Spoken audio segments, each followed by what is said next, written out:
Hey everybody, welcome back to the channel. So, I decided to go back and rewatch the Netflix Daredevil show because of the new Daredevil Born Again show coming out. I have seen the first 2 seasons of Daredevil on Netflix, but it's been so long, I thought I'd go back and rewatch the first season. So this is just going to be kind of my quick thoughts and mini review on the first season of the Netflix Daredevil show.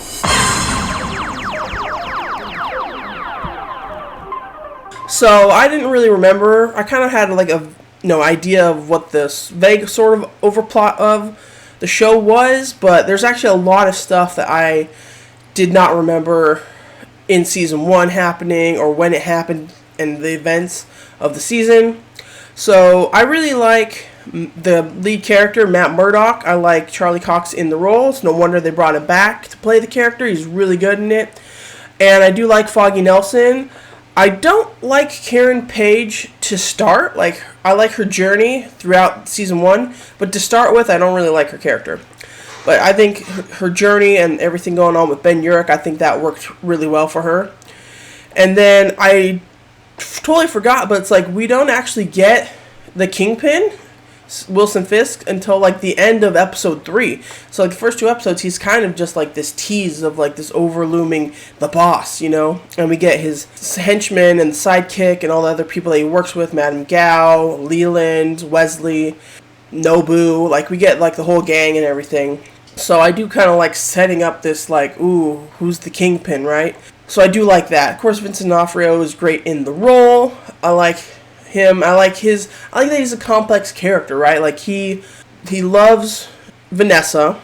He loves his mom. He took care of his mom. Like he even like killed his dad for his mom, like take care of his mom, and he's been taking care of her and everything. So he's like not like this, he's not like a complete like sociopath, like where he doesn't have feelings or emotions.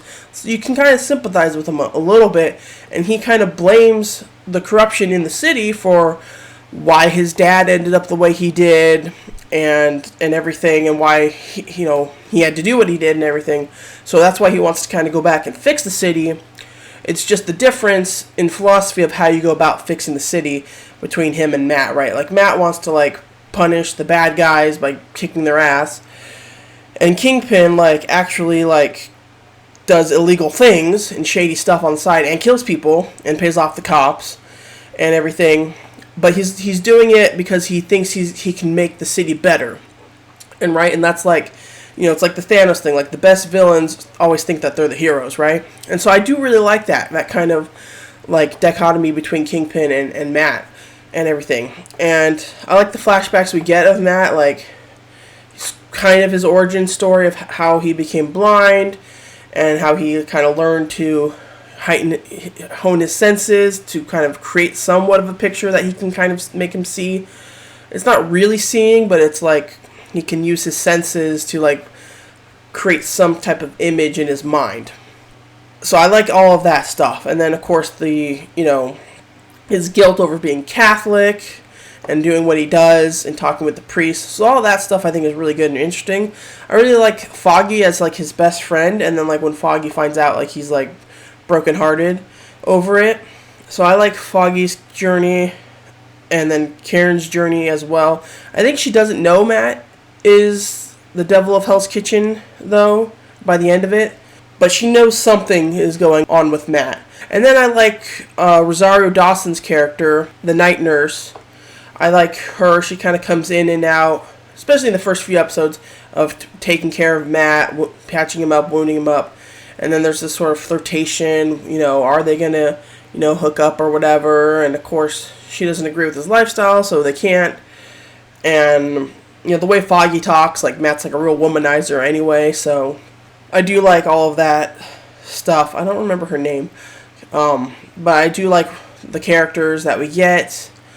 I really like Madame Gao. She's really interesting. Like, she commands, like, a lot of, like, power and attention, but, like, so assumingly.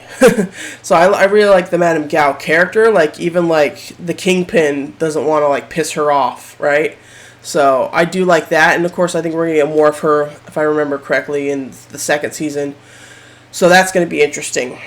And then I like the Ben Urich character, and I it was really sad. I didn't remember if he died this season or next season, So it's really sad when he does die, but I do like his journey with Karen on figuring, and it is really sad when he dies though, because he leaves his poor wife behind, who has, dementia or something. But I like the relationship he had with Karen, and this idea of, the old school newspaper reporter versus, the online bloggers and everything.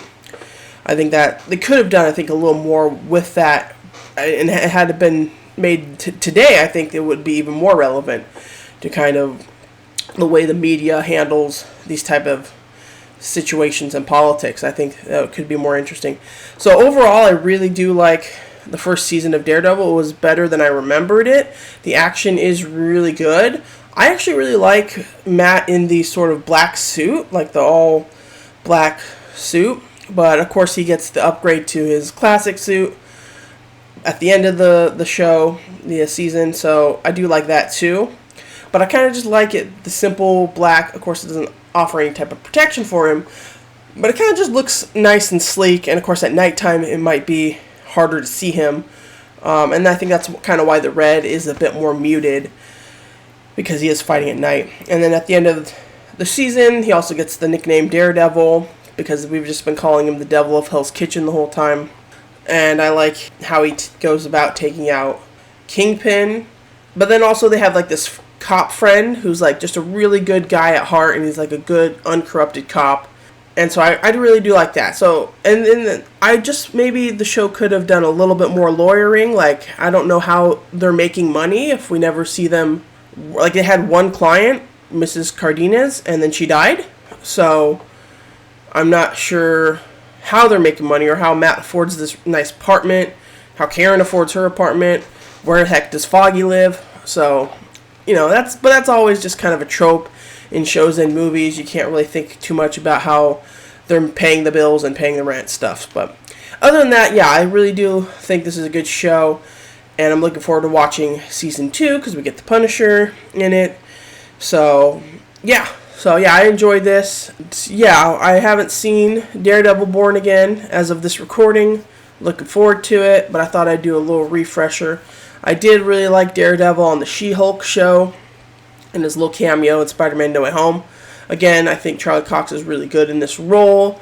So, yeah. Let me know what you guys think in the comments below. What are your favorite parts? What do you guys like? What did you dislike? I think maybe the things I disliked is sometimes the pacing felt a little slow towards the middle of the episodes. But that's really about the only complaint I have. I was really pretty captivated this rewatch of like watching it and being good. But, yeah, let me know what you guys think of Daredevil. Hit me up in the comments below. Hit the thumbs up button if you like the videos. Stay tuned to the channel for more Marvel content. And until next time, Nelson and Murdoch, avocados at law. Bye.